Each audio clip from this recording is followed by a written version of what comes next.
Text Prison Story family salute, y'all. It's your boy Snow back here with another one that was kind of unexpected, but hey, something crossed my feed last night and I felt like I should maybe talk about it a little bit. First thing I want to say is, yo, Rojo, welcome back to YouTube, my man. You know, hey, from since you started, me and you got along real good, dog. I ain't gonna lie, we connected, clicked. You got roots in Houston and everything, so I don't want anybody to take this video as me beefing with these guys or having any type of problem or anything like that. Flacco, I don't know Flacco at all. I don't think I ever spoke to him even one time, but being that he was affiliated with Rojo and all of that, carried himself, you know, with respect. I always showed him respect as a man, and I don't think that'll change. This video don't change that. But I mean, right is right and wrong is wrong.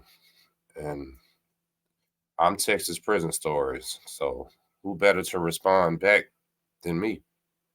You know what I mean? You're going in about the Texas politics, the Texas gangs, and all that with a terrible, terrible point of view. You're looking at it from the California view, man. And we're going to talk about that a lot, okay? And all of us, one time or another, that create this content, excuse me, all of us, one time or another, have probably researched something and spoke on it, did a video, maybe even reached slightly. You know what I mean? I try not to do that. I try to keep it to things where I can at least have some applicable point of view, something that applies. You know what I mean? So this video they did is kind of comical, but if you take it all serious, like this is the real gospel, then you'll be bad misled. And that's what I'm fixing to fix right here. So much love, fellas, but we got to get this in, okay? This is Flacco starting.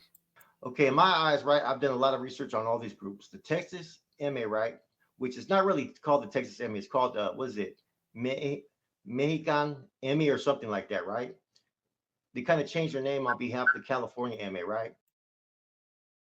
Y'all heard how he said that? Hold on a second. Listen how he said their name. That's all I'm going to say. That speaks for itself right there. I'm gonna have to cut that up.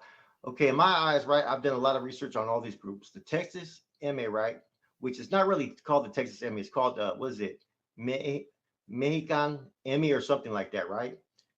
They kind of changed their name on behalf of the California MA, right? Oh, that's Mexicanami, homie. Mexicanami.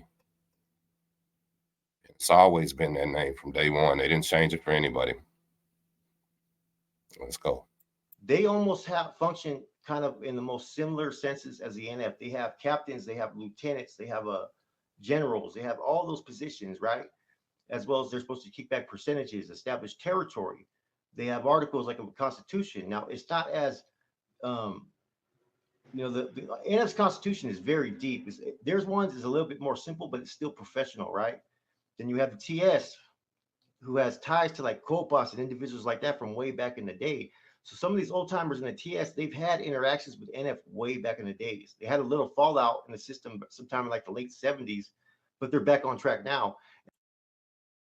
All right, let's talk about that. Texas Syndicate had dealings with the NF in the old days. That's how he said it. Absolutely. The NF in the old days needed the TS. It was them that Mundo tells about helping during their shoe war. It was them. Tejas inmates in California. The North Siders needed that back then, bro, because the South Side was strong. And that's history. Don't minimize them after you yourself have already told the history to fit this video, is all I'm going to say about that. And now all the other ones, by the way, Azteca, all these other groups, even the Aryan Brotherhood of Texas is allowed on this yard and is allowed to associate with North Daniels, right? So, the one that put this together was Mad Dog. Mad Dog was basically the number one, I think at that time, the number one captain in the feds. And so basically, he's the one that did all the communications. And seeing the feds, so it's different is you have to sign like a chrono. All right, here's why I say that I know he didn't mean no harm. He just don't know how it works. He's so used to California politics that he thinks some man from California just made up his mind one day and just allowed Texas guys on the yard. I'm Mad Dog. Boom. Texas man, well, come on, welcome. Mm-mm. Mad Dog ain't make that decision, brother. The federal BOP made that decision. Then they came to Mad Dog and said, yo, Mad Dog, here's what's fixing to happen. There's going to be a lot of men from Texas showing up here. You going to be cool with it or not? That's what happens. Mad Dog can say, yeah, I'm cool with it because there's nothing he can do about it. Or Mad Dog can say, no, I'm not cool with it. And guess what? The BOP will take Mad Dog and his entire clique and send them somewhere else. He's not the warden. Men from other states ain't bowing down. So that's the first one where you got it like thinking this man is some type of person running the federal system. You got to get that out your head, man. You have a spokesperson like a MAC rep. Like in the state, you weren't allowed to have MAC reps, but in the feds, you can have a MAC rep. They sign that you're compatible, they'll put you out there. Yeah, that's a trip, man. I trip on the whole signing of things, man. But if that's the accepted practice and the way they get down and the way to facilitate things out there, and it's been approved by everybody, I mean, you got to do what you got to do to basically make things better for you and yours. Yeah, Mac reps are kind of weird. I always looked at that as like a level 1, level 2 type of thing where, them yards that I was on before I got my indeterminate shoe that had Mac reps, man, they were like straight police officers damn near. You know what I mean? So here goes me not putting a Texas spin on what he's talking about. I don't even know what he's talking about. Mac rep.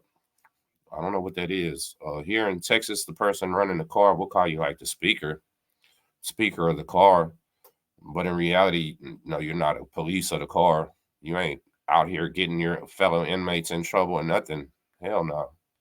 You're probably the guy that's been there the longest and got better connections and ties to the other inmates that's been there the longest. So I don't know what the hell he's talking about right here. I mean, I can figure it out, but it's nothing I ever seen.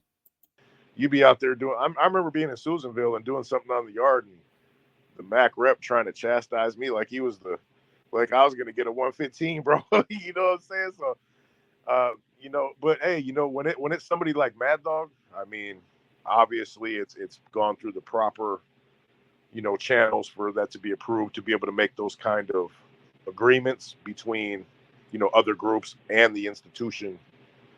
As the main thing, it's weird because you start thinking about the no dealings with K9 and enemy and stuff, and that's you can look at that as there's a lot of variables to that. One thing could be considered making a deal, one thing could be considered, accepted practice, so it's a fine line, and it all boils down to who's doing it, you know what I mean? But if it's Mad Dog, a very respected individual who's been around years and years and has nothing bad on him, he's going to be pushing for the best thing for his group 100%. You know what? Shout out to Mad Dog. If you see this, and I like what Rojo said right there, because people don't understand. We get all these war stories, people green lighting whole gangs and all type of shit like this, but in reality, the people that are running these organizations and these families, most of them have life sentences without parole, especially in the feds. They're gonna have life. Any human by nature would prefer to do that life sentence easily. You know what I mean? That's where a lot of this yard politicking comes to, where we'd rather just not even have our enemies here. Like we don't wish our enemies would come here so we can annihilate them and slaughter them. Man, in reality, we wish we didn't have enemies and they stay the hell off this yard and just leave us alone. And that's how the feds try to work it. Where if they know your gangs are at war, you're gonna kill each other on sight, then they try to a certain extent. It still happens, but to a certain extent, they try to keep you separated. That's why these MAC reps or whatever they're calling them, they need to talk to them because they want to know who are your boys at war with today. So we don't send them over here. And it's not unusual for the feds to come through and clean out an entire gang out of a prison and just remove them because they know something's going to happen. It's not that that gang lost. It's probably that gang will lose, and the feds know, so they just go ahead and avoid the situation. See, in the feds, gang members aren't locked in the shoe. You understand? When Rojo and Flacco did their time, all confirmed gang members were locked in the hole. Just like when I did my time in Texas, same thing. We didn't have big homies walking the yard because, for one, they weren't our big homies. You know what I'm saying? Like, we're not in their gang, so you're not our big homie. All right. So that's what you gotta think of. Anytime you hear somebody calling a NF or an ME member big homie or speaking of them with this ultimate respect, it's because they were underneath them. They were subordinate to these men. So that's how they looked at them. If we would have seen one on the yard and we see him on the yard, we see him as an enemy, as somebody to avoid because we don't deal with them. They're not big homie, and we're not in awe and worshiping the ground they walk on at all. No, we're all thinking, man, we might have to kill them one day and trying to be ready for it. So that's why I say the perspective that you do these videos and talk about are very important. And the people watching sometimes can't get the perspective, I guess. You know what I mean? So that's upsetting to me sometimes, but I can't do nothing about it. Yeah, pretty much. I guess they can't be on the yards with like the SNM, which is the Sindicato Nuevo Mexico, as well as I think I'm not sure. ACMA has ties now with California MA. They were feuding at one time. It's kind of a trip because they're all their own entities, right? But one thing I found that was quite interesting, right, is I did a series not that long ago, right? New Mexico, right? The first prison gang in New Mexico was actually the NF, bro. They had up to 60 strong, and prior to the riots, the big riot that happened over there, they had up to 60, 70 strong. And they said part of the riot reasons, right, was, the cops, how they were treating people and the tenure system that they had, right? But it was also a lot of things that were going on with the NF and how they were abusing people, believe it or not. Because you had two gangs, the Carnales and the Nuevo, Syndicate Nuevo Mexico that came together. And pretty much within a couple of years, the NF was gone. Um, I think it took a while for these guys to figure out like how the feds operate, who they could get along with, who was at war with who, because you're not dealing like California where you have like the Norteños, Sureños, Bulldogs, the SNY groups and AB, LLR. You have about fucking like 50 different groups you may be dealing with. All right, listen, it's going to take anybody a lot of time to figure out the federal system. The Texas Syndicate itself started around 1968 to 1970 in California. They spread out to states. There's reports of them being in Washington, other surrounding states there. They are a federal prison gang. They hit the feds in the 1970s, established themselves in the 1970s in the federal system before they established themselves in the Texas state system. Think about that. So your guys did too. There were extra familiar in the feds at that time. There were inmate guys going. You know what I mean? There's lots of videos about when they go. Hell no, when they showed up, none of them just walked up, beat on their chest, and said, "We do this in California. Now we're going to do this here." Shit, no. That wasn't going to happen like that. You know what I mean? Every one of them had to get their position, had to come in and start recruiting, had to see what's going on, what joint they are. Because the exact same stuff that you do in a federal prison on the West Coast will never fly on one down south. And the shit goes on down south and on the West Coast might totally be rejected on the East Coast. Then you got prisons in the Midwest. You understand? All of them ran different. You fellas seem to forget there are something called independent federal yards. Okay. When you fellas come back and do a video about independent federal yards, I'll have a lot of respect for you because that goes totally against this narrative that you guys push about prison gangs being elite, prison gangs running everything, and all that. Because in the feds, they're yards where your guys you talk about will catch them boots right off the bus. The reason they're not there is because it already happened to them and they got to a friendly yard, or the system just knew what to do with them.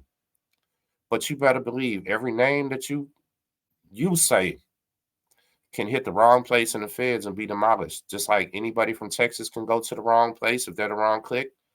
Anybody from New York, Florida, any Latin king, all of them have places that are friendly to them and places that aren't. And it's going to stay like that. It's not the inmate's choice. It's the federal system's choice. You understand? And so you got to learn how each one operates. Yeah, I mean, it's similar to, and I'm not saying it's the SNY type of thing in any other state by any means, so don't think I'm saying that, but it would be similar to as if California, the whole main line was full of, the traditional group segments as well as all these different SNY splinter groups that are on now. That's how a lot of other states are. You know what I mean? They're, all the Southwest states are pretty much organized, and that's what's going to happen when individuals pull together Texas, Arizona, New Mexico, California. But they politic way different, man. So all right, listen, Rojo, with all respect, man, this is what even made me do this video was right there what you said. You're comparing federal prison to California if they let all the SNY gangs out and everybody walked around together. Man, listen, first of all, you fellas have to understand that SNY is something exclusive to your state that I've ever heard of. First of all, everybody doesn't have SNY. We know that 80% of the men in California prisons turned SNY. Why that happened, I don't know. 80%, so let's say that again. 80% of the inmates in Texas versus California, we might have 2%. Y'all had 80%. You understand? We're not saying anything. We would like an explanation. Why did 80% of your men turn tail and run from 20%? When 80 versus 20, they could have destroyed those 20%. You understand? 2 men chased 8 in the PC year after year after year after year in the California, to where the problem got so bad they ran out of places and had to reintegrate people, make the killers promise to leave them alone, all of that type of stuff. Well, that's not what happened here in Texas, Rojo. Not at all, okay? And the federal system isn't like that. What the federal system is like is the NF and the ME walking in general population with 48 other groups exactly like the NF and the ME. Not 48 groups looking up to them. Not 48 groups willing to do what they are going to do their bidding. No, 48 groups enemies to them. 48 groups wanting their place. 48 groups willing to work together and take them out. That's how the feds is. The SNY stuff, I'll stay away from that. But you called the Tango Blast degenerates. Flacco wrote it in the comment back to me. Degenerates, dropouts, and all this type of shit. But it's not true. Being from a state where 80% of people turned degenerate, dropped out, told, informed on people, did it, whatever the hell they had to do to go to SNY, didn't happen here. There are some. Yes, indeed, there's some. It's called the grad program. The grad program is for confirmed gang members locked in the hole for life to step down and come back out to general population where their life is again and in danger. You understand? That's why it's not as popular here as it is there, because you guys would inform, drop out, tell all your secrets, then go to a safe place. Here in Texas, you inform, you drop out, tell all your secrets, and go back to general population where they can send a kite out and some money and have you touched. Your state made it easier, ours still makes it hard. So once you join a gang here, you're more apt to have to live with that decision, okay? But let me tell you something about the Tango Blast that y'all don't understand. It's not something that, well, let me back up. To the Texas Tango gangs, it's not something that just formed. It's not new. It's not nothing. Tango is slang for hometown, bro. Period. when these gangs were walking in population, and they had to walk lightly because from day one, they started slamming them down in the shoe. So there was never an outright clear presence that lasted very long here.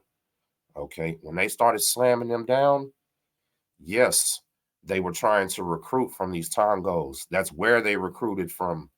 If you were from the San Antonio Tango, you were going to get recruited by the Mexican Mafia. If you was from Houston and Corpus, you probably were going to get recruited by the TS. Shit like that. So they would recruit from these tangos. Means that they had men in these tangos willing to impress them, willing to do their dirt and all of that type of stuff, right? But it's always existed. And that was more of a voluntary thing. All right. Tango Blast, all that is 4 of the many tangos that came together and said, fuck that. You're not going to recruit our guys no more. You're not going to tell anybody what to do from behind them walls. And we're our own shit. And they clearly came out being negative gangs. There is no leader. There is no generals. There is no sergeants. Every cell block votes on who's going to be the one that officially speaks to the other races and gangs for them, and only one person will be it. But that's all he does. They do that to avoid sending mixed messages. And if 2 people don't agree, 2 people can't go holler at the race individually and just make different deals. The other races and gangs know who they need to come talk to. Shout out to my brother AR-15 because we did the video. He was one of them. But do any of them got to follow orders? Hell no. Do they even have to claim a rep it when they go home? Nope. Do most of them? Yeah. But they don't have to. You know what I mean? So to say that they're a degenerate organization or they were spawned up under somebody else or they quit something, that's totally untrue. And that's wrong and disrespectful. And I'm going to tell you, your California way, how you can think about this. First of all, to the California prison gangs running the entire federal system. They can't even run the entire California, my man. Do you think the NF is so strong that it's going to take over 49 other states when it can't even eliminate and take over Southern California? Get real. You think 49 other states is going to bow and break before half of yours? Hell no. Flip it around, vice versa. You think the South can take over the entire nation when they can't eliminate the problem in the North? Hell no. Come on, man. Both of those cars' problems just get bigger. Point blank, period. What the Tango Blast is like and why you can never fathom it because it's never even came close into Texas. I mean, never came close to happening. Is your solid Sudanos, your solid Norteños, just one day standing up and going, we're done with the oppression. We no longer wish to be one of you. We no longer want to be in your good grace. We don't care what y'all think. Matter of fact, we green light y'all. That's what the Texas Mexicans did. Will there ever be a time in Cali where y'all get tired of the oppression? 8 out of 10 men get tired of having to run and hide and lose respect and be deemed no good in your entire state? Is there ever going to be a time where the California men put their feet down and go, no, go do that yourself, big homie? If there's never going to be that time, God bless all you fools for being soldiers to something that you can't even be a part of. When that time comes, then you'll understand the Tango Mexicans. But it's just a big wide world out here. And again, no disrespect, fellas. Hope you get some subscribers off this. You feel like firing back? I don't care. You know how I do it. I stay respectful at all times. And much love.